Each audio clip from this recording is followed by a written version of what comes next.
할렐루야. 오늘도 거룩한 주일 주님을 사모함으로 이 전을 찾으신 여러분들을 환영하고 축복합니다. 이제 여러분도 잘 아시겠지만 성탄이 다가오고 있습니다. 예수 그리스도께서 태어나심의 의미는 사실 이 세상의 그 어떤 가치와 주어진 응답보다도 큰 가치라 성경은 이야기하고 있는데요. 이번에는 코로나 환경과 여러 가지 상황으로 인해서 성탄 전야 축제를 저희가 가질 수 없는 상황이 되었습니다. 그럼에도 불구하고 초등부부터 시작해서 학생부 그리고 작년부에 이르기까지 나름의 준비한 어떤 이 방식으로 하나님께 예배하고자 하는 마음이 있었거든요. 그래서 돌아오는 이 성탄 예배 때는 우리 초등부 아이들이 예쁘게 연극 내지는 뭐 어떤 찬양을 준비해서 여러분에게 함께 하나님께 영광 돌리는 시간들을 갖게 될 것인데, 오늘은 그 전에 앞서서 우리 학생부 아이들과 선생님 몇몇 분께서 함께 특별한 특순을 이렇게 준비했거든요. 우리 아기 예수님의 탄생을 기뻐함으로 준비한 무대이니만큼 부족하더라도 함께 박수 쳐주시고 기쁨으로 영광 돌렸으면 좋겠습니다. 우리 박수로 우리 학생부 선생님들과 아이들 맞이하도록 하겠습니다.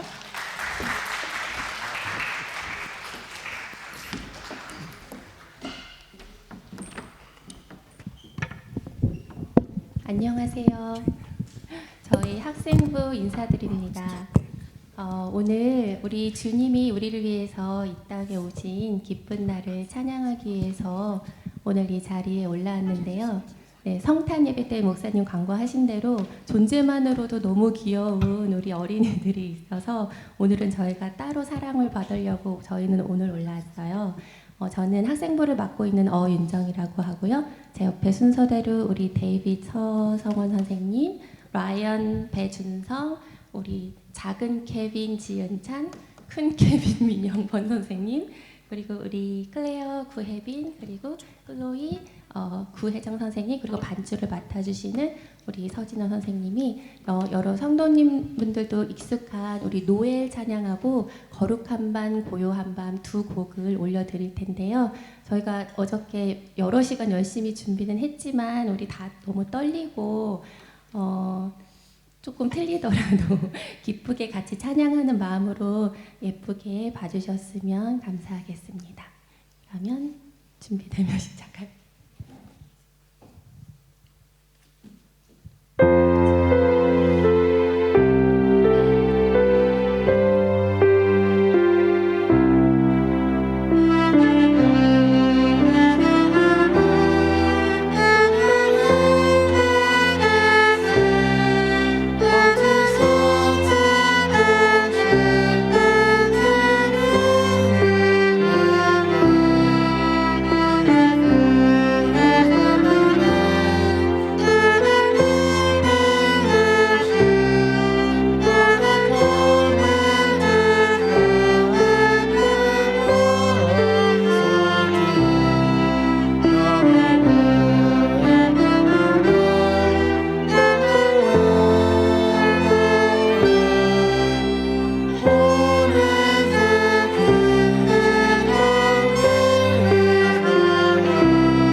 우리 다시 한 번만 축복의 마음을 담아 큰 소리로 박수로 축복하도록 하겠습니다.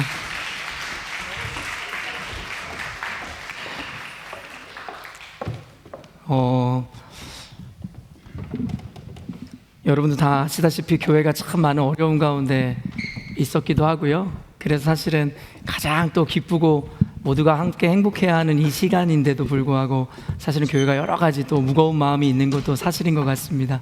그러나 그것과는 관계없이 예수께서 탄생하심으로 말미암아 죄 가운데 있었던 우리들을 구원하시고 살리신 그 은혜, 그것만으로도 우리의 환경과 느껴지는 감정과 관계없이 하나님께 찬송 들리기에 합당한 것 같습니다.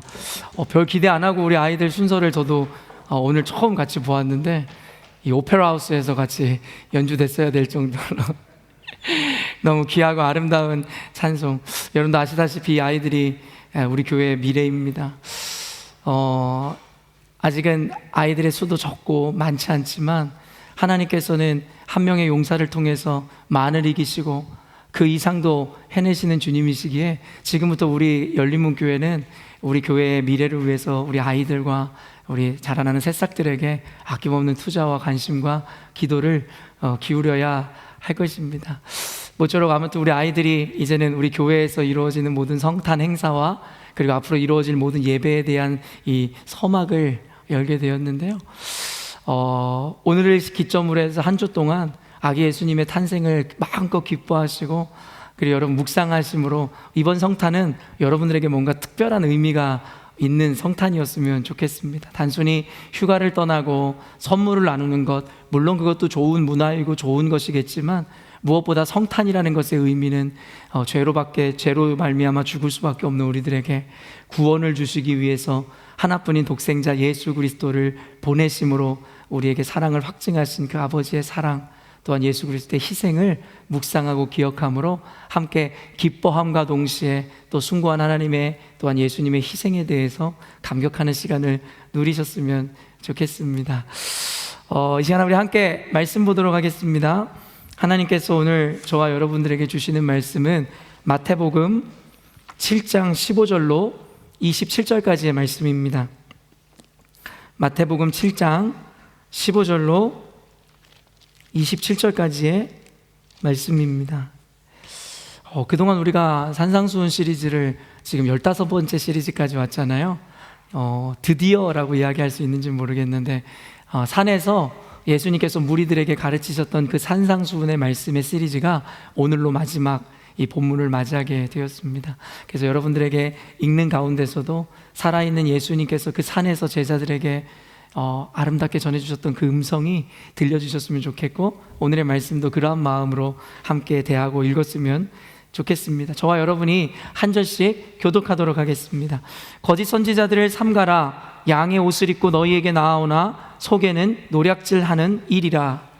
그들의 열매로 그들을 알지니 가시나무에서 포도를 또는 엉겅퀴에서 무화과를 따겠느냐. 이와 같이 좋은 나무마다 아름다운 열매를 맺고 못된 나무가 나쁜 열매를 맺나니 좋은 나무가 나쁜 열매를 맺을 수 없고 못된 나무가 아름다운 열매를 맺을 수 없느니라. 아름다운 열매를 맺지 아니하는 나무마다 찍혀 불에 던져지느니라. 이러므로 그들의 열매로 그들을 알리라. 나더러 주여 주여 하는 자마다 천국에 들어갈 것이 아니요 다만 하늘에 계신 내 아버지의 뜻대로 행하는 자라야 들어가리라. 그날에 많은 사람이 나더러 이르되 주여 주여 우리가 주의 이름으로 선지자 노릇하며 주의 이름으로 귀신을 쫓아내며 주의 이름으로 많은 권능을 행하지 아니하였나이까 하리니. 그때 내가 그들에게 밝히 말하되 내가 너희를 도무지 알지 못하니 불법을 행하는 자들아 내게서 떠나가라 하리라. 그러므로 누구든지 나의 이 말을 듣고 행하는 자는 그 집을 반석 위에 지은 지혜로운 사람 같으리니. 비가 내리고 창수가 나고 바람이 불어 그 집에 부딪히되 무너지지 아니하나니 이는 주추를 반석 위에 놓은 까닭이요. 나의 이 말을 듣고 행하지 아니하는 자는 그 집을 모래 위에 지은 어리석은 사람 같으리니. 함께 읽겠습니다. 비가 내리고 창수가 나고 바람이 불어 그 집에 부딪힘에 무너져 그 무너짐이 심하니라. 아멘. 오늘은 마태복음 본문 말씀을 통해서 아름다운 열매 맺는 교회라는 제목으로 하나님의 말씀을 여러분과 함께 나누도록 하겠습니다. 여러분도 잘 아시겠지만 산상수훈에서 예수님께서 말씀하셨던 그 중심에는 바로 율법의 행위가 아닌 율법의 정신을 회복하라는 주제가 있었음에 대해서 여러분과 함께 나누었습니다. 그런데 오늘 이 산상수훈의 말미에 예수님께서 주시는 이 메시지는 우리에게 이제는 구체적인 행동으로, 삶으로 보이라라는 메시지를 주니 어떻게 보면 우리가 조금은 헷갈릴 수도 있을 것 같습니다. 네, 아마도 지금 저기 위에랑 이 무선이 연결이 돼 있어서 지금 충돌이 일어나는 것 같아요. 그래서 위에서 하는 이야기들이 지금 여기서 들려지는 것이니까 조금 신경 쓰이시더라도 잠깐 참아주시면 아마 위에서 조절해 줄 것 같습니다. 어디까지 왔죠? 산상수훈 말씀에서는 율법의 행위보다는 정신에 대해서 하나님께서, 예수님께서 강조하시는 것을 보았어요. 그도 그럴 것이 전통 유대 사회에는 율법주의가 자리하고 있었기 때문에 구약 시대에는 어때요? 행위로 말미암아 율법에 순종할 때에 구원이 임한다라는 그 로직과 논리를 갖고 있었기 때문에 유대인들과 그때 당시에 예수님의 이 청중으로 있었던 바리새인들은 그저 그들의 행위와 그들의 행태에만 집중하는 모습을 보여주고 있었더라는 것입니다. 그래서 예수님께서 오셔서 율법을 완성하심으로 말미암아 이제 내가 너희에게 이야기하노니 단순히 마음에 없는 율법적인 행위로는 구원을 이룰 수 없으며 도리어 그 행위보다 더 중요한 것이 마음의 중심이다라고 예수님께서는 가르쳐 주신 것이죠. 그래서 어떻게 보면 현대를 살아가는 우리들에게도 이 산상수훈이 주는 메시지가 귀한 이유는 무엇이냐면 우리의 속마음과 의도야 어떻든지 간에 상관없이 사람을 속이면 그뿐이면 될 것이라고 생각하는 현대인들의 그릇된 태도와 삶의 모양에 대해서 예수님께서 말씀하시는 바와 같을 것이겠죠. 어떻게 보면 교회를 다니는 우리들도 마찬가지잖아요. 사람들에게 인정을 받고 칭찬을 듣고 좋은 사람이라고 이야기를 들으면 그것으로 우리 신앙이 온전하고 성숙했다라고 착각하는 문화들이 교회 안에도 들어왔기 때문입니다. 그러나 성경은 늘상 우리에게 끊임없이 이야기하는 것이 무엇이냐면 하나님 여호와 나는 외모를 보는 것이 아니라 겉의 모습을 보는 것이 아니라 중심을 보는 하나님이라고 말씀하십니다. 그렇기 때문에 우리의 겉모습은 조금 부족하다 할지라도 세상 사람들은 우리가 입은 옷, 사는 집, 우리들의 직장, 보여지는 것으로 말미암아 우리의 가치를 평가하는지는 모르겠지만 하나님께서는 우리에게 말씀하세요. 보여지는 것이 사람들에게 인정을 받을 만한 것이 아니다 할지라도 우리의 마음의 중심이 온전히 주님을 향하고 있다면 하나님께서는 그것을 신앙이고 믿음이며 참된 가치라고 이야기하고 있으며 더 나아가 그것이 바로 구원의 가장 중요한 요소다라고 말씀하십니다. 그렇기 때문에 예수님께서 산상수훈을 통해 말씀하신 이 말씀, 율법의 행위가 아닌 정신에 우리가 더 집중해야 될 것에 대해서 말씀하시는 것은 단순히 우리 인생이 성공하고 잘 나가고 복을 받는 것에 대한 차원, 선택의 차원을 넘어 구원을 받는 백성들이라면 이러한 것을 갖추어야 될 것이라는 구원의 핵심 요소에 대해서까지 연결하여 말씀드리고 있음을 우리는 인정해야 될 것입니다. 근데 아까도 이야기했지만 산상수훈의 대부분의 메시지가 이러할진데 오늘 그 말미에 예수님께서 마무리를 하시면서 하시는 메시지가 무엇이냐면 결국에는 우리의 행위, 우리의 삶에 대해서 이야기하니 이것이 뭔가 충돌되는 개념처럼 받아들여질 수도 있겠다라는 것입니다. 그러나 오늘의 이 메시지는 결코 충돌되는 개념이 아니라 보완의 개념이며 도리어 지금까지 하셨던 말씀을 더 강화시키는 말씀이라 할 수 있겠습니다. 이 성가대를 저는 오랫동안 섬겼었거든요. 성가대에서 지휘자님이 하시는 말씀이 있었어요. 여러분도 성가대 경험이 있으시겠지만 어때요? 보면은 음악을 전공한 사람들이 모인 것이 아니다 보니까 하다 보면 음정박자 맞지 않는 권사님도 계시고 노래는 도무지 불러본 적도 없는 집사님도 계시고 그저 열정은 과한데 이 찬양이라는 것의 개념을 잘 모르시는 분들도 계시고 그러다 보니까 지휘자들이 참 많이 힘들잖아요. 아무리 연습을 하고 가르쳐도 사실은 안 되는 영역은 있는 것 같아요. 이 예술가들의 특징은 완벽을 추구하게 되게 돼 있는데요. 그러나 교회라는 구성원 자체가 그 완벽을 이룰 수 없는 구성이란 거 여러분 아시잖아요. 그럴 때마다 지휘자님이 하다 안 되면 답답해서 했었던 말씀이 기억나요. 뭐냐면 다른 거 다 틀려도 되니까 처음이랑 끝만 맞추라고. 그래서 시작만 같이 딱 시작하고 끝날 때 같이만 끝내달라고. 이렇게 저희 성가대에게 부탁하셨던 지휘자의 이야기가 생각납니다. 성경을 봐도 그렇습니다. 물론 시작도 중요한데 성경에서도 우리들에게 이야기하는 것이 무엇이냐면 바로 끝의 중요성이에요. 예수님의 우편 강도의 이야기 우린 잘 알고 있잖아요. 십자가에 못 박혀 죽게 된 그 우편의 강도, 무슨 죄를 지었는지 우리는 도무지 알 법이 없지만 로마 시대에서도 가장 큰 중형의 죄인들에게 주어졌었던 십자가 틀에 사형당하는 것만으로도 분명히 그 우편 강도는 살인 이상의 어떤 끔찍한 죄를 지은 죄인임을 우리는 유추해 볼 수 있을 것이에요. 그러나 그 우편의 강도는 그러한 끔찍한 죄를 저지른 죄인이었음에도 불구하고 죽기 이전에 예수님의 우편에 못 박아 죽어가는 가운데 예수님을 메시아로 고백하고 구주로 받아들이는 순간 예수님께서 그에게 이야기하시기를 오늘 네가 나와 함께 낙원에 가 있으리라 이야기하며 구원을 이야기하시더라는 것이에요. 끝의 중요성.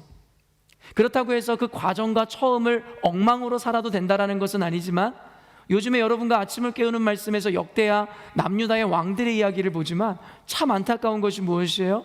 여호사밧도 그러하였고, 여러분 어때요? 히스기야 왕도 그러하였고, 그리고 우리가 어제 말씀에서도 보았듯이 요시야 왕도 그러하였듯이 일평생을 하나님 앞에 온전한 왕으로 선한 왕으로 살았거든요. 그러나 그 끝을 온전하게 아름답게 맺어내지 못함으로 말미암아 비참한 죽음을 맞이하는 모습을 보면서 안타깝다는 생각이 들었어요. 그리고 역대하의 배경의 시작이 되었던 이 분열 왕국의 시작도 결국엔 솔로몬 왕의 죄로 말미암음이잖아요. 솔로몬 왕도 어때요? 온갖 부귀와 명예, 하나님 앞에 온전한 신앙을 가짐으로 말미암아 하나님의 특별한 축복을 받았던 사람이었단 말이에요. 그런데 어때요?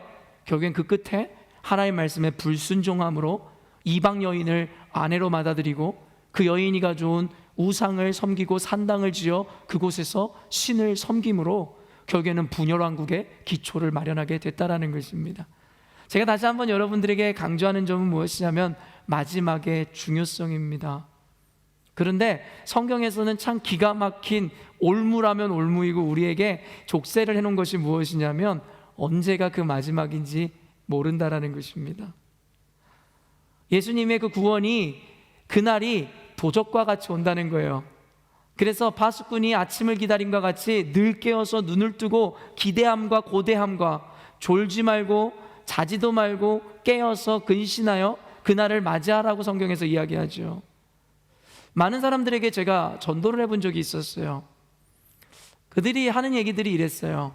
어차피 예수 믿으면 구원을 받는다면서, 그러니까 지금은 그냥 나 편한 대로 살다가 그 끝 시점에서 내가 그 우편 강도처럼 회개할게. 그러나 이분이 놓치는 것 두 가지가 있습니다.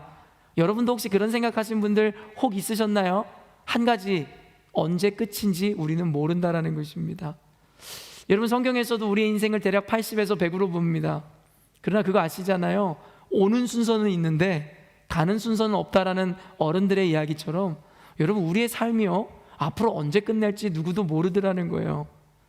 정말 그런 일이 일어나질 않기를 바라지만 정말 어느 순간에 어떠한 불의의 사고로 어떤 아픔으로 우리의 종말을 맞이할 수도 있기 때문입니다. 그렇기 때문에 아까 그 이야기한 사람처럼 내가 마지막에 회개하면 될 거 아닙니까? 라고 이야기했던 분은 여러분 잘 모르고 있는 거죠. 자신의 인생이 자신의 생각대로 흘러갈 거라는 착각 가운데 있다라는 것이죠. 그리고 두 번째 착각이 이것입니다. 회개라는 것은요 단순히 예수님 죄송합니다, 잘못했습니다, 나 이제 예수님 믿습니다 라고 얘기하면 되는 게 아니라는 것이죠. 여러분 아까도 이야기했지만 성경에서 하나님은 어떤 분이라고요? 중심을 아시는 분이십니다. 우리가 거짓말로 어떤 표정으로 사람은 속일 수 있지만 하나님을 속일 수 없습니다. 근데 재밌는 것은 어때요? 믿음이라는 것은 내가 갖고 싶어도 가져지는 것이 아니다라는 것입니다. 마침내 여러분 아마겟돈이 오게 된 거예요. 영화에 나오는 것처럼 하늘에서 여러분 혹성이 막 떨어지는 거예요. 이제 유성이. 그러면서 이제 지구의 종말을 나사에서 알려온 거예요. 이제 내일이면은 지구가 멸망한다. 마지막을 준비하십시오. 옳다커니 하면서 이제 그동안 아까 말한 그 사람들이 기다립니다. 그러면서 이제 회개해야지. 이제는 믿어야지. 그런데 여러분 어때요? 믿음이 생기질 않는 거예요.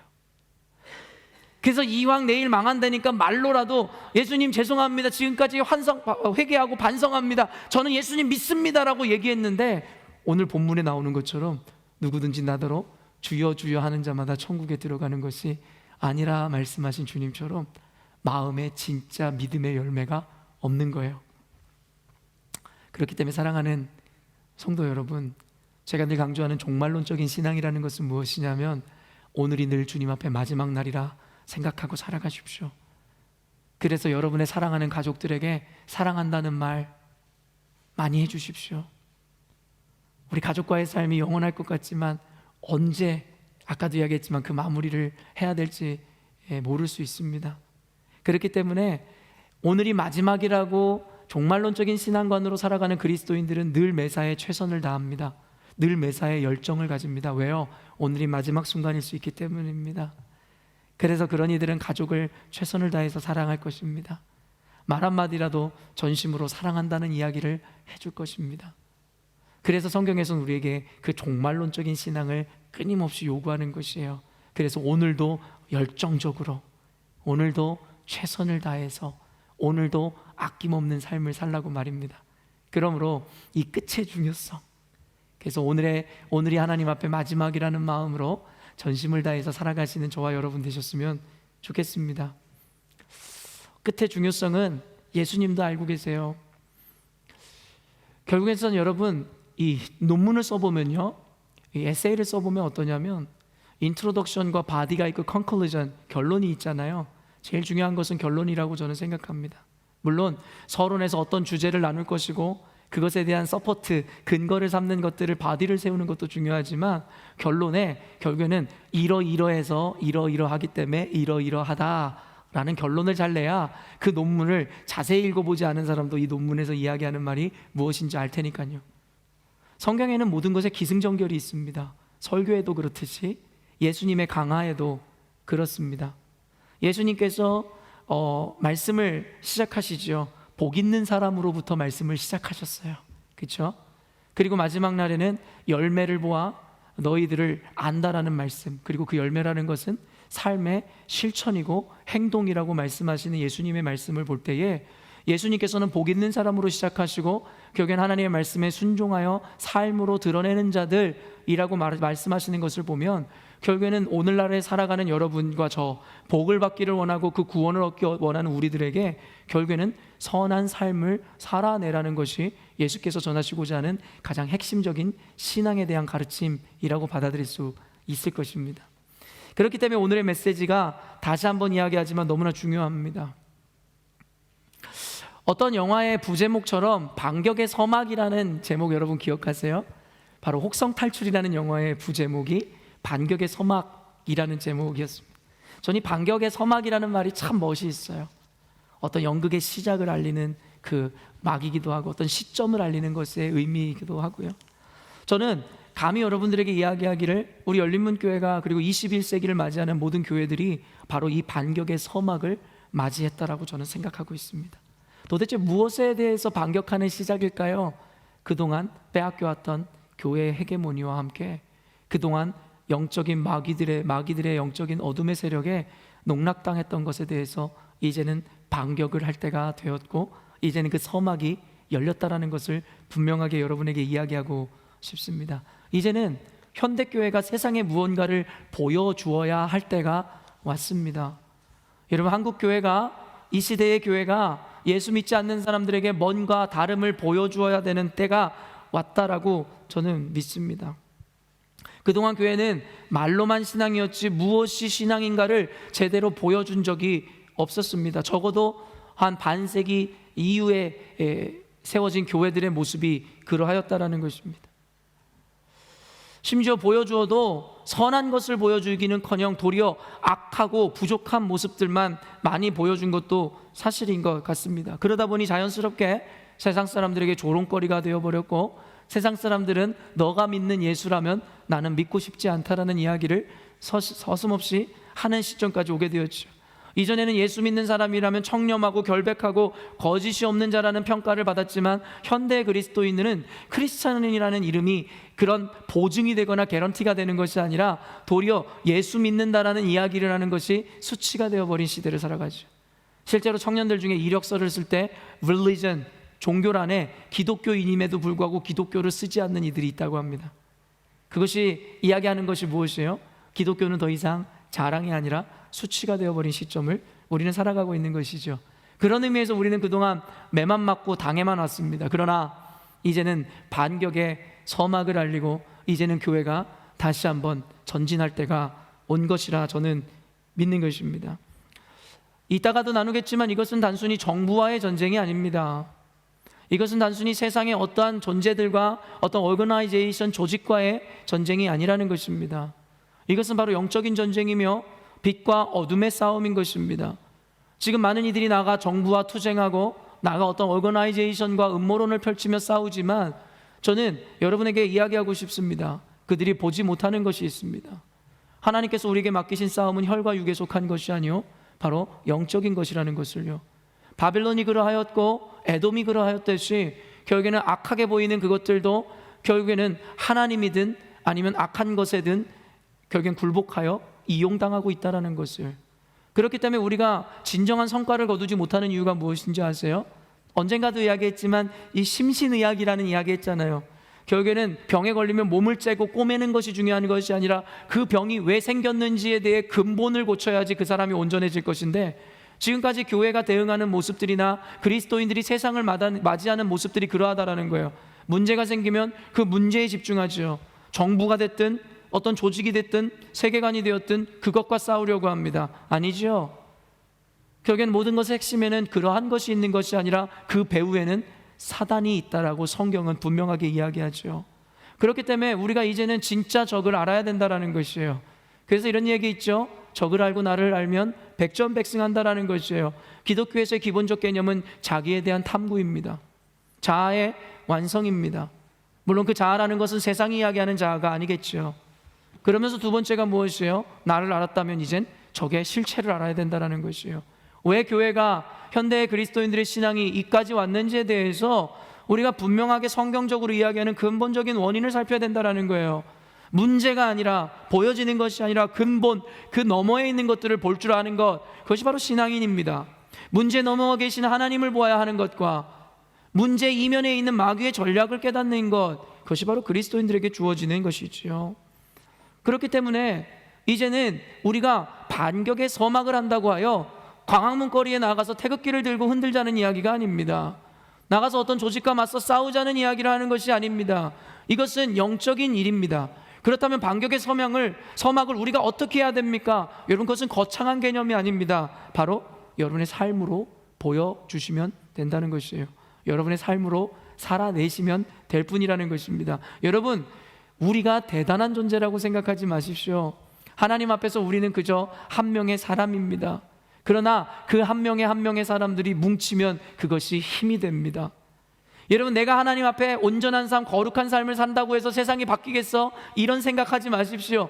세상이 망가졌는데, 교회 헤게모니를 빼앗겼는데 내 삶 하나 고친다고 되겠어? 여러분, 그렇지 않습니다. 여기에 있는 제 삶이, 여러분 한 명 한 명 각자의 삶이 거룩해지고 온전해지고 그것이 뭉쳐지고 하나 될수록 이제는 빼앗겼던 그 패권을, 빼앗겼던 헤게모니를 가져오게 될 것입니다. 그렇기 때문에 여러분, 모든 은혜는, 모든 구원은 나로부터 시작된다는 것, 모든 여러분 승리는 나로부터 시작되는 것 잊지 마십시오. 여러분, 대단한 것을 꿈꾸지 마십시오. 우리의 삶이 하나님께서 말씀하시는 가장 귀하고 근본적인 가치인 것입니다. 제가 여러분에게 언젠가도 이야기했지만 그래서 이야기합니다. 최고의 전도지는 우리의 삶이라고. 여러분, 멋지게 디자인하고 문구를 써서 그것으로 사람들에게 전하고 그것에 혈안되었던 지난날의 전도 방식, 저는 시대착오적이라고 생각합니다. 물론 그것들을 부정하는 것이 아니에요. 이 시대는 적어도 전도지로 되지 않는다라는 시대적인 발상을 여러분들에게 이야기하는 것이에요. 더 이상 보여지는 것, 화려한 것에 속아 넘어가는 시대는 끝났습니다. 여러분, 본질을 보여주어야 됩니다. 우리 그리스도인들의 진짜 모습을 보여주어야 세상이 감동받습니다. 그리고 세상이 움직입니다. 도리어 전도지만 나누는 삶은 사람들을 실족시킵니다. 예수님이 어떤 분이라고, 예수님은 전능하시고 아름다운 분이라고 그런 이야기를 복되고 아름답게 전하면서도 내 인생이 그리스도인으로서 온전한 삶을 살아내지 못한다면 도리어 우리가 전한 그 아름다움의 복음이 변질되어 그들에게는 분노가 되게 한다는 것입니다. 그렇기 때문에 전도지보다 중요한 것이 바로 우리들의 삶인 것이겠죠. 사랑하는 그리스도인 여러분, 교회가 이 시대에 맞이한 이 모습을 보면서 가슴 아파한다면, 우리 가정이, 우리의 인생이, 우리 직장이 맞이한 현실을 마주함으로 가슴 아파하고 있다면 그것으로 인해서 손가락질하거나 여러분 분노하거나 부정을 이야기하기보다는 여러분을 변화시키십시오. 여러분이 변화하면 직장이 변할 것입니다. 여러분이 변화하면 가정이 변할 것입니다. 여러분이 변하면 교회가 변할 것입니다. 그리고 교회가 변하면 국가가 변할 것입니다. 국가가 변하면 세계가 변할 것입니다. 이것이 바로 복음 확장의 원리인 것입니다. 내가 변하지 않고 되어질 수 있는 일은 없습니다. 내가 변하지 않고 변하는 세계는 없습니다. 내가 변하지 않고 바뀌는 가정은, 교회는 없습니다. 문제를 아내에게, 남편에게, 자녀에게, 목사에게, 성도에게, 장로, 권사에게 돌리지 마십시오. 정부에게, 대통령에게 돌리지 마십시오. 모든 문제의 시작은 바로 나로 말미암음이라는 것. 하지만 그렇기 때문에 모든 것의 회복도 결국엔 나로 말미암음이라는 것.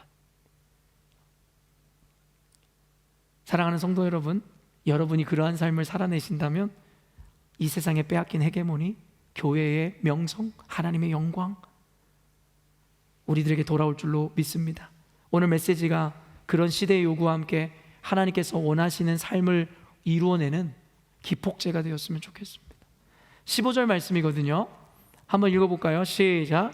거짓 선지자들을 삼가라. 양의 옷을 입고 너희에게 나아오나 속에는 노략질하는 일이라. 성경에서는 선지자들이라는 용어가 자주 등장하는데요. 선지자들이라는 이 존재들이 보통 하는 일은 무엇이냐면 이 프로페시라고 하잖아요. 그래서 미래를 보는 자들이었어요. 그래서 미래에 너희들에게 어떤 일이 이루어질 것이고 너희들의 삶 가운데 어떠한 것을 하나님 행하실 거다라는 것을 이야기하는 개념을 보통 그런 자들을 선지자들이라고 이야기했죠. 근데 신약시대에 와서는요, 그 선지자의 개념이 조금 더 확장되는 것을 보게 됩니다. 단순히 넓은 의미로 미래를 보고 미래에 예언하는 자들을 의미할 뿐만 아니라 하나님으로부터 권세를 받아서 가르치는 자들도 선지자라는 의미를 사용하기 시작했는데, 이것을 꼭 긍정적인 의미에서만 사용했던 것이 아니라 꽤 많은 부분에서 하나님의 권세를 받아서 사람들을 가르치는, 체하는 사람, 척하는 사람들에게도 선지자라는 이 이름으로 조롱하는 장면을 우리가 보게 됩니다. 사도행전에 그래서 13장 6절에 보면 이 바예수라는 사람이 나오거든요. 들어보셨나요? 이름도 예수인데 바예수예요. 뭔가 희한해요. 그 사람은 이 마술사였거든요. 그 사람에 대해서도 이야기하기를 그는 거짓 선지자라고 이야기했습니다. 거짓 선지자는 우리가 좀 더 쉬운 말로 이야기하면 이 거짓 교사와 동일한 의미를 갖는다고 생각하시면 됩니다. 자기들은 온전한 지식이 있노라 이야기하면서 하나님의 권세를 가지고 내가 너희를 가르친다 이야기하면서 결국엔 진짜가 아닌 가짜를 전하는 그런 자들. 그리고 요한일서에서는 그런 자들을 어떻게 해요? 적그리스도라고 이야기하기도 하죠. 예수님께서는 그런 거짓 선지자들이야말로 신앙과 성결에 있어서 가장 치명적이고 위험한 원수들이라고 청중들에게 주의와 경고를 주신다라는 거예요. 지금 오늘의 이 본문의 말씀의 시작은 바로 그것에 대한 경고를 주고자 하였던 것이에요. 야들아, 너희들이 갖고 있는 믿음과 태도만 중요한 거 아니라 만약에 너희들이 이러한 거짓 선지자들과 교사들을 바르게 분별해내지 못한다면 너희들이 갖고 있는 그 믿음과 순종도 잃어버릴 수 있다라는 이야기겠죠. 그래서 우리에게 주의와 경고를 주시는 메시지입니다. 그도 그럴 것이 여러분, 이 하나님에 대한 이 신앙이 시작되었었던 고대 시대 때부터 시작해서 특별히 초대교회가 세워진 이 신약 시대에 이르러서까지 한 번도 이단들이 끝나거나 멈춘 적이 없었다라는 거예요. 거짓 교리를 가르치고 거짓말을 하는 자들이 늘 교회에 여러분 조금 더 과하게 이야기하면 넘쳐났다라는 거예요. 그래서 예수님께서 여러분 교회 안에 알곡과 가라지의 비유를 쓰신 이유는 그때 당시의 시대 배경과 같다라는 거예요. 그때 당시에 이미 다 나와서 예수님을 믿노라고 교회를 구성하고 있었지만 그 중에 반수는 결국에는 배도하는 자고 배교하는 자며 거짓을 설파하여 교회를 무너뜨리는 자들이라고 이야기하죠. 결국엔 이 전략을 그대로 옮겨놔 놓은 현대 이단이 어떤 자들이에요? 신천지입니다. 여러분 다른 이단들은 그래도 양반이었어요. 어때요? 그냥 자기들이 오거나이제이션을 만들고 거짓 교리를 만들어서 가르쳐서 그냥 교회로 나오게 했잖아요. 자기들의 거짓 교회로. 그러나 이 신천지는 아주 성경적이에요. 성경에서 마귀들이 사용했던 그 전략의 핵심을 알았어요. 그래서 그들은 치밀한 전략을 세워 교회 안으로 사람들을 심어놓고 결국에는 세상에 믿지 않는 사람들을 데려가는 것이 아니라 이미 예수를 믿는 사람들에게 거짓을 설파하고 그들을 미혹하여서 그들의 교인으로 데려가 멸망의 자식으로 만들어버리죠. 신천지는 아주 성경적인 조직입니다. 마귀의 전략을 그대로 따라했어요. 그런데 안타깝게도 이것은 비단 신천지의 이야기가 아니라 현대 교회, 초대교회를 넘어 현대 많은 교회들의 이 잠재되어 있는 위험 요소라는 것입니다. 그렇기 때문에 오늘 예수님의 이 경고는 초대교회와 그때 시대에 있는 교회들에게만 말씀하시는 것이 아니라 오늘날에도 이러한 위험에 노출되어 있는 현대 교회까지도 그대로 이야기하는 것이다라고 여러분 생각하시면 됩니다. 고린도전서, 베드로서 그리고 요한일서 등을 살펴보면 2000년 전에 초대교회가 얼마나 많은 이단들과 거짓 가르침으로 인해서 고통당하고 있고 그로 인해서 실제적인 열매가 일어났는데 예수를 믿다가 배도하고 배교하는 이들이 얼마나 많이 나타났는지에 대해서 설명하고 있습니다. 2000년부터 전부터 지금까지 쭉 이어지는 일들인 것입니다. 그래서 사도 베드로나 사도 요한은 그런 이단 사상이나 거짓 교리로 인해서 배교하거나 배도하는 이들을 통해서 굉장히 가슴 아팠던 것 같아요. 그래서 그들에게 서신을 보내서 너희들이 이들을 주의하고 그들을 분별하는 방법에까지도 이야기하고 있는 것이겠죠. 어찌 보면 교회 안에 거짓이 난무하고 진리를 무너뜨리려고 하는 일들이 일어난다는 것은 자연스러운 일이고 성경적인 일입니다.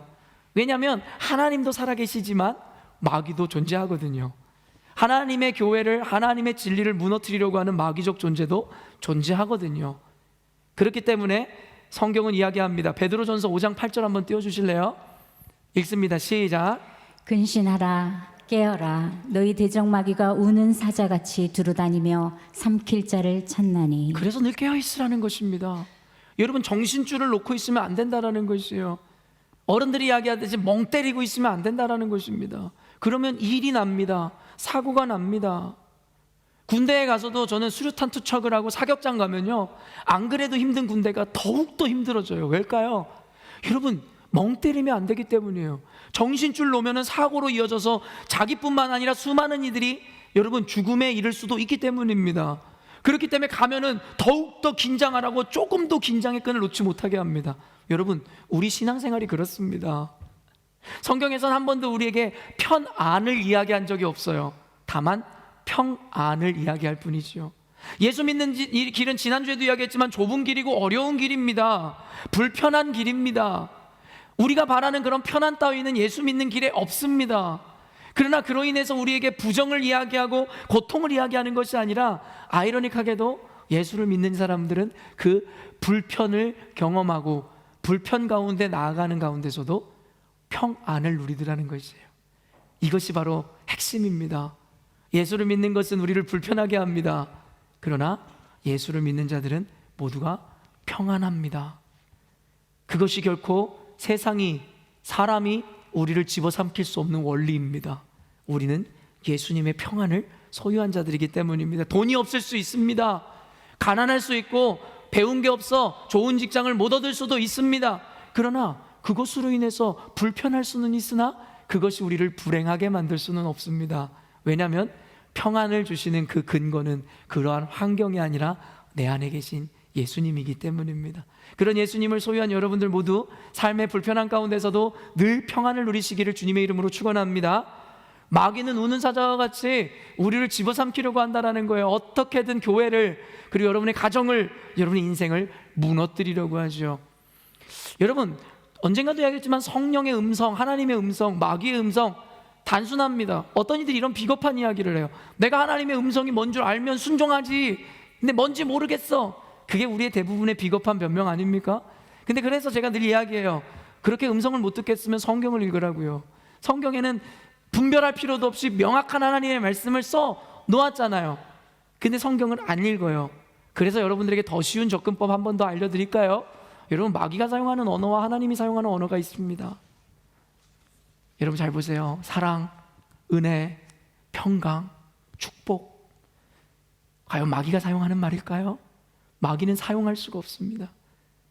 과연 여러분이 이웃을 사랑하고 주변을, 교우들을, 목회자를 존경하고 사랑하는 것, 여러분 그것을 분별할 필요가 있을까요? 마귀가 여러분들에게 그러한 짓을 하라고 시킬 것 같으세요? 아니지요. 우리 남편, 아내, 자녀들, 친구들, 교우들 사랑하고 축복을 빌어주고, 그것이 과연 마귀가 시키는 일일까요? 그럴 수 없다라는 거예요. 여러분, 하나님의 음성을 몰라서 순종 못했다고요? 아니지요. 그럼 여러분, 마귀의 음성에 대해서 알려드릴까요? 분열과 다툼과 미움과 원망과 시기와, 과연 하나님이 원하시는 말씀일까요? 절대 그럴 수가 없습니다. 그런데 여러분, 우리의 가정과 직장과 교회 안에서 일어나는 일들이 무엇입니까? 하나님의 언어가 아님에도 불구하고 우리는 여과 없이 사용하잖아요. 가정이 무너져 내리고 있습니다. 근데 그것에서 무엇을 더 분별하십니까? 그게 하나님이 원하시는 것입니까? 아니요. 그저 불순종하고 있는 것이에요. 하나님이 원하지 않으세요. 하나님은 분열을 기뻐하지 않으세요. 교회가 분열되는 것 하나님의 뜻일까요? 아닙니다. 하나님은 연합과 화합의 영이세요. 여러분, 이런 분별력을 단순하게 가지십시오. 여러분 인생과 가정과 교회 안에서 이루어지는 일들, 옆 사람과의 대화를 한번 체크해 보세요. 교우들을, 목회자를 축복하고 교회 리더들을 축복하고 칭찬하는 메시지들이에요? 그렇지 않다면 하나님의 음성 100% 아닙니다. 근데 우리는 그걸 알면서도 쉽게 행하고 있을 뿐이라는 것이죠. 에베소서 6장 11절에서 13절 말씀인데요. 읽어볼까요? 시작. 마귀의 관계를 능히 대적하기 위하여 하나님의 전신갑주를 입으라. 우리의 씨름은 혈과 육을 상대하는 것이 아니요 통치자들과 권세들과 이 어둠의 세상 주관자들과 하늘에 있는 악의 영을 상대함이라. 그러므로 하나님의 전신갑주를 취하라. 이는 악한 날에 너희가 능히 대적하고 모든 일을 행한 후에 서기 위함이라. 아까도 이야기했지만 우는 사자와 같이 우리를 삼키려고 하는 악한 마귀와의 싸움은요, 혈과 육에 속한 것이 아니라 영적인 일이라 그랬어요. 대통령이랑 싸우지 마세요. 목사랑 싸우지 마세요. 교회 리더들이랑 싸우지 마세요. 성도들이랑 싸우지 마세요. 남편이랑 와이프랑 싸우지 마세요. 자녀들과 싸우지 마세요. 그게 바로 우리가 속고 있는 것이죠. 그 배후를 주목하지 않는다는 거예요. 성경에서는 우리가 적대하고 상대하는 것은 혈과 육에 속한 자들이 아니라 바로 공중권세 잡은 자, 마귀에 대한 것이라고 이야기하죠. 그렇기 때문에 상대가 더욱 불명확하며 우리가 혼란스러울 수밖에 없습니다. 여러분, 우리가 왜 쉽게 대상을 만들어서 싸우는지 아세요? 쉽기 때문이에요. 언젠가도 이야기했지만 여러분, 희생자 메커니즘이라고 제가 이야기한 거 기억나세요? 모든 조직은 고대로부터 지금까지 적을 만들어서 적을 정해놓고 싸우면서 공동체를 강화시켜 왔어요. 왜냐하면 뚜렷한 적이 있으면 뭉쳐지는 효과가 있거든요. 우리 열린문교회도 그런 전략 많이 사용했었잖아요. 누군가를 적으로 만들어서 뭉쳐지는 거예요. 결코 아름다운 게 아니죠. 누군가를 희생양으로 만들어야 되기 때문입니다. 근데 그게 교회가 아니라 이 시대의 원리가 그렇다는 거예요. 희생양 메커니즘을 쓴 사회학자는요, 여러분 이 세상이 그렇다라는 거예요. 늘 자신의 오거나이제이션이나 가정을 강화시키기 위해서, 나를 높이기 위해서 적을 만들어야 됐다라는 것이에요. 끊임없이 적을 만듭니다. 끊임없이 남을 미워합니다. 왜일까요? 너무 뚜렷하니까요. 분명하니까요. 그래서 목회자든 대통령이든 장로든 권사든 아니면 남편이든 와이프든 자식들을 적으로 돌리는 거죠. 왜요? 그 사람을 적으로 돌려야 내가 편안해지거든요. 그 사람이 나쁜 놈이어야 내가 옳은 사람이라는 생각이 들게 되거든요. 그게 바로 인간의 연약함입니다. 그런데 이 신앙이란 게 왜 어려워요? 혈과 육에 속한 것이 아니다 보니까 대놓고 미워할 대상이 없다라는 거예요. 그리고 불명확하잖아요. 영적인 존재예요. 그래요. 하나님이 계시듯이 마귀도 있는데 과연 그 존재가 어떤 존재고 무엇이고 누군지 증명해내기가 힘들다라는 거예요. 그렇기 때문에 힘든 싸움이라는 거죠.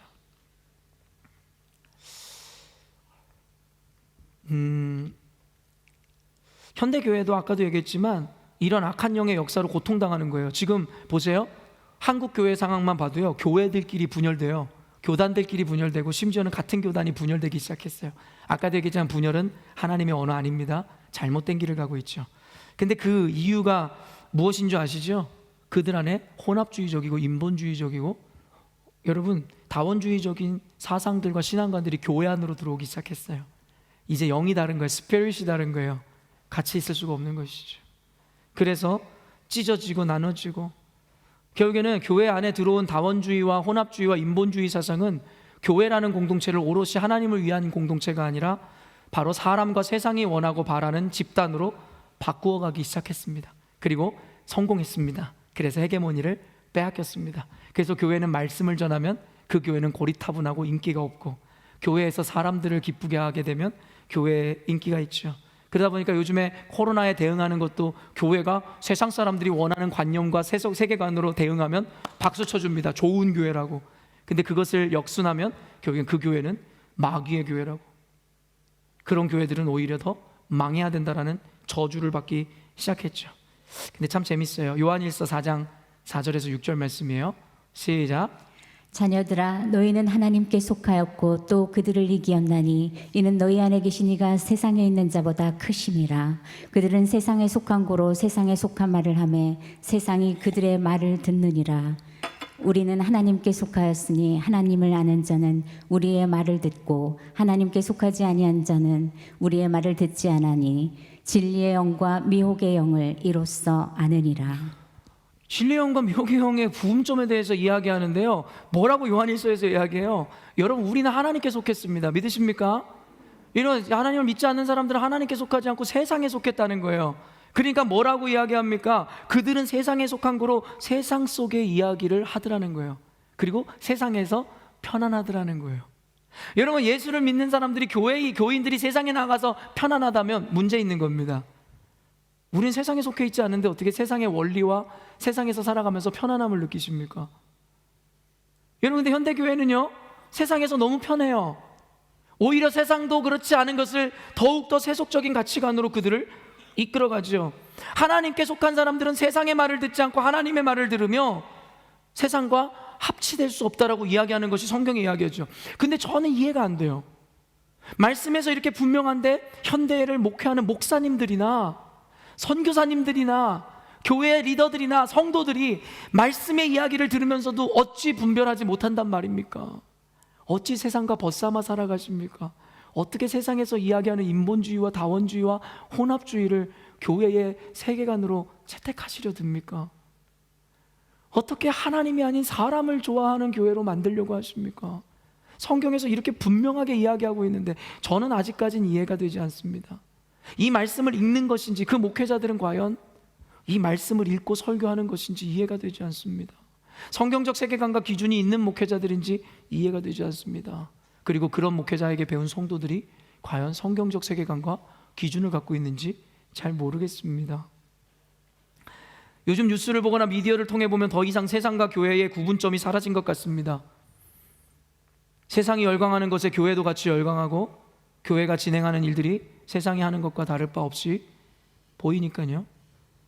오늘날의 교회가 세상과 일치되는 현상은 현대교회와 그리스도인들이 병들어 있음을 보여주는 것입니다. 지금 저와 여러분들은, 현대의 교회는 병들어 있습니다. 그래서 진리가 심겨지면 불편합니다. 기분 나쁩니다. 받아들이고 싶지 않습니다. 우리는 지금 이 purify, 정화 작업을 하고 있는 것이죠. 구약시대에서도 하나님이 회복과 세일을 행하시기 위해서 늘 이 purify, 정화 작업을 하셨습니다. 우상을 몰아내시고, 그리고 새로운 기준을 세워주셨고, 그렇게 오늘 성경에서는 온전한 교회와 그리스도인들은 세상과 합치되는 것이 아니라 오직 하나님 말씀 안에 기준을 세우고 순종하는 삶을 사는 이들이라고 이야기합니다. 그런데 이러한 큰 기준과 틀에서 보면 교회가 마주한 현실에 대해 이해가 되면서도 여전히 양의 탈을 쓴 이리가 어떤 이들이며 교회를 미혹하는 이들이 어떤 자들인지 보는 것이 명확해 보이지가 않는다는 것이죠. 고린도서 11장 12절이에요. 읽습니다. 시작. 나는 내가 해온 그대로 앞으로도 하리니 기회를 찾는 자들이 그 자랑하는 일로 우리와 같이 인정받으려는 그 기회를 끊으려 함이라. 그런 사람들은 거짓 사도요 속이는 일꾼이니 계속이요. 자기를 그리스도의 사도로 가장하는 자들이라. 이것은 이상한 일이 아니니라. 사탄도 자기를 광명의 천사로 가장하나니 그러므로 사탄의 일꾼들도 자기를 의의 일꾼으로 가장하는 것이 또한 대단한 일이 아니니라. 그들의 마지막은 그들의 그 행위대로 되리라. 여러분, 그러니까 사탄도 광명의 천사로 둔갑하기도 하고 좋은 선생으로도, 그리고 오늘 본문에서도 나오시 양의 탈을 쓰기도 하니까 우리는 몰라요. 성경에 분명한 기준을 갖지 않으면 우리는 모른다고요. 보기만으로는, 듣기만으로는. 세상 사람들이 이야기하는 게 뭐 듣기만 싫은 말이 그렇게 많나요? 종교가 다 통합돼야 된다, 동성연애자들도 사랑해야 된다, 뭐가 그렇게 나쁜 말 같아요? 더 신앙적인 말 같이 들리겠죠. 여러분, 그것으로는 구별이 안 돼요. 그러니까 교회 안에 이러한 분열과 아픔들과 상처들이 반복되게 되는 거예요. 그래서 성경의 기준을 분명히 세우지 않으면 사람에게 속는 신앙을 가질 수밖에 없다라는 거예요. 그런데 오늘 성경에서는 그것에 대해서 선명한 기준을 제시하는 거예요. 여러분, 이것만 들으시고 보시면 여러분들 앞으로 미혹되지 않는 신앙생활 하실 수 있습니다. 16절 20절이요 읽습니다. 시작. 그들의 열매로 그들을 알지니 가시나무에서 포도를 또는 엉겅퀴에서 무화과를 따겠느냐. 이와 같이 좋은 나무마다 아름다운 열매를 맺고 못된 나무가 나쁜 열매를 맺나니 좋은 나무가 나쁜 열매를 맺을 수 없고 못된 나무가 아름다운 열매를 맺을 수 없느니라. 아름다운 열매를 맺지 않은 나무마다 찍혀 불에 던져지느니라. 이러므로 그들의 열매로 그들을 알리라. 여러분, 제가 언젠가 이 본문에 대해서 이미 설교하였기 때문에 오늘 이 본문에 대해서 자세하게 이야기하진 않겠습니다. 언젠가도 이야기했지만 결국에는 좋은 나무라는 것의 평가는 나무의 모양에 있는 것이 아니라 그 나무가 맺는 열매에 있다고 이야기했죠. 그 열매가 좋은 것이어야지 좋은 나무라 하지, 겉이 번지르르 하지만 썩은 열매를 맺는 나무, 떫은 열매를 맺는 나무를 우린 좋은 나무라고 하지 않을 것이라는 것입니다. 그렇기 때문에 양의 탈을 쓴 이리에 대해서도 분별할 때에 열매를 보아 알아야 된다고 이야기했습니다. 그들의 웃음 뒤에 있는 속마음에 속지 마시고, 여러분, 그들의 행동이나 선한 행실의 그런 모습의 모양에 속지 말라는 것이에요. 열매로 알으라는 것이고, 그리고 그 열매라는 것은 바로 그들의 평소의 삶의 행실이라고 이야기하고 있다는 것입니다. 좋은 말을 한다고 해서 좋은 나무도 아니고, 얼굴이 예쁘게 생기고 환한 미소를 가졌다고 해서 좋은 신앙인이라고 이야기하지 않는다라고 이야기하더라는 것입니다. 미가서 6장 6절에서 8절인데요 제가 한번 읽어드리도록 하겠습니다. 내가 무엇을 가지고 여호와 앞에 나아가며 높으신 하나님께 경배할까? 내가 번제물로 1년 된 송아지를 가지고 그 앞에 나아갈까? 여호와께서 천천의 수장과 만만의 강물 같은 기름을 기뻐하실까? 내 허물을 위하여 내 맏아들을 내 영혼의 죄로 말미암아 내 몸에 열매를 드릴까? 사람아, 주께서 선한 것이 무엇임을 내게 보이셨나니 여호와께서 내게 구하시는 것은 오직 정의를 행하며 인자를 사랑하며 겸손하게 내 하나님과 함께 행하는 것이 아니냐. 성경에서는 결코 행함에 대해서, 그 가치에 대해서 경시한 적 없습니다. 종교개혁 이후에 언젠가도 설교했지만 현대 그리스도인들이 만들어내놓고 해석해놓은 성경, 그래서 오직 믿음만 있으면 다 될 것이라고 이야기하는 잘못되고 그릇된 구원론이 그렇습니다. 그러나 초대교회 때부터 가르쳤던 이 복음과 성경은 전혀 그렇지 않았습니다. 믿음을 부정하는 것이 아니요, 그 믿음에 대한 결과를, 열매를 보여줘야 된다라고 강조하는 것이죠. 야고보서 2장 26절이에요 여러분의 믿음으로 읽습니다. 시작. 영혼 없는 몸이 죽은 것 같이 행함이 없는 믿음은 죽은 것이니라. 옛날에 우리 어른들 그런 이야기 하잖아요. 안고 없는 찐빵이라고. 그렇죠? 찐빵은 있는데 그 안에 안고가 없으면 그게 무슨 맛을 내며 그게 무슨 찐빵이라 이야기할 수 있겠어요. 또 뭐 알 없는 안경 이런 말도 있잖아요. 안경은 있는데 알이 없어요. 그리고 마지막으로 제가 좋아하는 김 빠진 콜라. 콜라의 검은 모양은 있는데 거기에 김이 빠졌어요. 그게 무슨 콜라입니까? 이런 신앙인들이 그렇다라는 거예요. 믿음의 모양은 갖추고 있는데 행함이 없어요. 순종이 없어요. 믿음의 열매가 없어요. 그것이 바로 안고 없는 찐빵이고 알 없는 안경이고 김 빠진 콜라라는 것입니다. 지금 현대의 교회가 그렇다라는 거예요. 교회 건물은 으리으리하고 성도들의 수는 여러분 세계에서 몇 위안이 어쩌니? 교회는 가득가득 머릿수는 채우고 있는데요, 교회는 모양만 그럴듯한 김 빠진 콜라이고 알없는 안경이고 안고 없는 찐빵으로 하나님의 영광을 나타내기보다는 하나님 앞에 얼굴에 먹칠을 하는 교회가 되어버린 것이죠. 적어도 저희 열린문교회는 그런 교회 되지 말아야겠죠. 믿음이 있노라 말만 하고 그 믿음의 증거를 보이지 못한 이들에 대한 이야기입니다.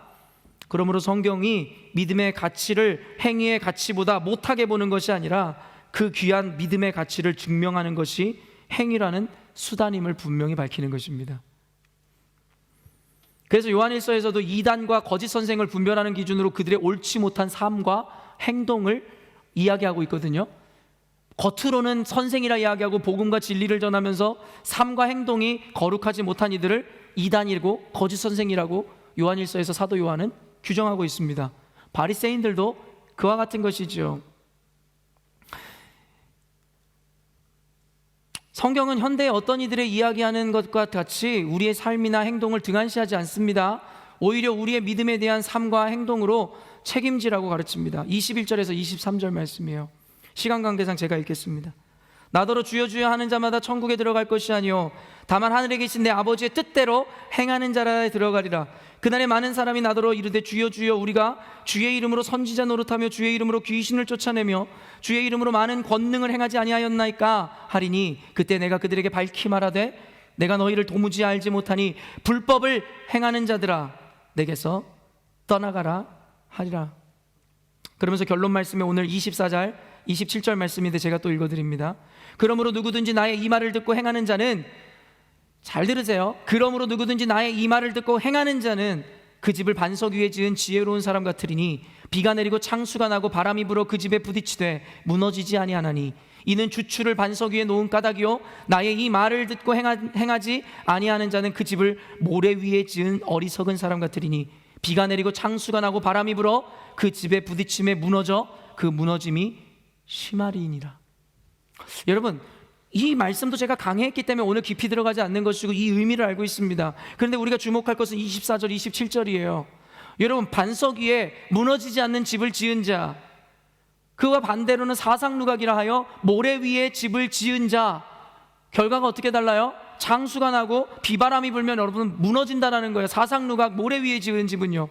근데 그 반석 위에 지은 집은 무너지지 않는다라는 거예요. 그리고 그 반석이, 주춧돌이 무엇라고 이야기하죠? 누구든지 나의 이 말을 듣고 행하는 자라는 것입니다. 하나님의 말씀을 듣고 행하는 자라야 무너지지 않는 교회, 무너지지 않는 신앙, 무너지지 않는 인생을 세운 자들이라고 성경이 이야기하죠. 그런데 우리의 행실이나 행함에 대해서 성경에서 무관심하다고요? 누구의 가르침입니까? 예수님이 가르치셨는데요. 말씀을 마치도록 하겠습니다. 여러분, 그럼 아까도 이야기한 서론에서 제가 의문을 제기했던 것으로 넘어가야죠. 아까도 말했지만 이 산상수훈에서는 율법의 행위가 아닌 율법의 정신을 이야기하고 있는데 갑자기 행위로 마무리를 하면 우리가 헷갈릴 수밖에 없지 않냐고. 그렇기 때문에 행위라는 것에 대해서 예수님이 부정하지 않았다라는 것. 예수님이 뭐라고 말씀하셨어요? 바리새인들의 외식에 대해서 지적함과 동시에 누구든지 바리새인들이 행하는 의만큼 의롭지 않은 자도 천국에 들어가지 못한다 이야기했습니다. 행위 자체에 대한 부정이 아니라 바로 그 내면에 있는 믿음과 의가 없는 행위 자체에만 주목했었던 것에 대한 지적이라 이야기했죠. 그래서 오늘도 뭐라고 이야기합니까? 24절 27절에서 행하는 자라고 이야기하면서도 그 앞에 붙인 말이 뭐예요? 누구든지 나의 이 말을 듣고. 주여 주여 하는 자마다 천국에 들어갈 것이 아니라 아버지의 뜻대로 행하는 자라야. 여러분, 아까도 이야기했지만 어떠한 행위냐, 어떠한 선한 모양이냐가 중요한 것이 아니라 하나님의 말씀하신 바대로 순종하고 행하는 그 행함이 더 귀하다라고 이야기하고 있다라는 것입니다. 행위 중심이 아니라 믿음의 중심으로서 그 믿음을 갖는 것으로 끝내는 것이 아니라 그것을 발현하여 나타낼 때에 하나님께서 그것을 우리의 믿음으로 보시고 그것을 우리의 의로 보신다라는 것입니다.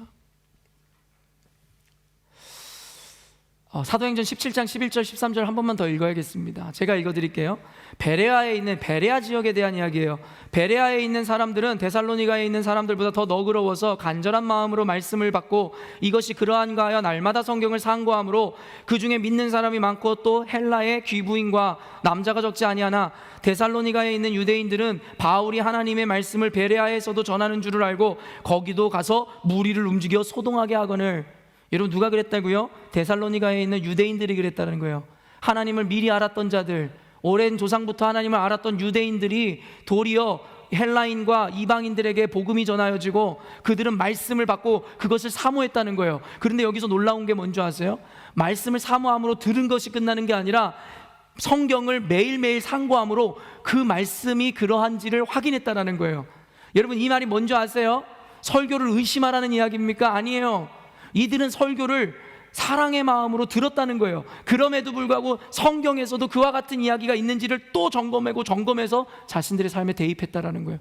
요즘에 어떤 성도들처럼 설교를 듣는데 사모함으로 듣는 것이 아니라 설교에서 뭔가 오류를 발견하고 이상한 이점을 발견해서 이상한 것을 발견해서 공격하려고 했던 의도가 아니라는 것입니다. 말씀을 사모함으로 듣고 성경을 통해서도 그 말씀을 다시 한번 확증하는 것이 바로 베레아에 있는 이방인들이었습니다. 그러나 유대인들이라고 하고 chosen people, 선택받은 백성이라고 착각에 빠져 있었던 유대인들은 도리어 거기서 이러한 일이 일어나는 것을 사람을 보내어 소동을 일으키더라는 것이죠. 현대교회에 일어나는 일들입니다. 신앙의 성숙은 우리의 연륜을 의미하지 않습니다. 얼마나 오랫동안 예수를 믿었는지, 우리의 직분이 어떤지 관계없습니다. 그저 말씀을 사모함으로 경청하고 주야로 그 말씀을 상고하고 묵상하며 그 말씀대로 살아내는 삶, 그 자체를 우리는 성숙이라고 부릅니다. 이제는 자신의 신앙의 성숙을 나이나 신앙의 연륜으로 이야기하지 마십시오. 여러분이 오늘도 말씀을 사모하고 성경을 상고하며 그 말씀대로 순종하는 삶을 살아내고 있는지를 통해서 그 믿음의 성숙을 증명해 보이시는 여러분 되셨으면 좋겠습니다. 사랑하는 성도 여러분, 빼앗긴 헤게모니를 빼앗아 와야 합니다. 하나님의 영광을 위해서요. 이제 우리는 반격의 서망을 알렸습니다. 우리 열린문교회뿐만 아니라 이 시드니 땅 그리고 세상 가운데 선포하였습니다. 반격의 서막, 그로 인해서 빼앗긴 하나님의 영광을 찾아오는 것, 그것이야말로 바로 아름다운 열매 맺는 교회의 사명이며 역할일 것입니다.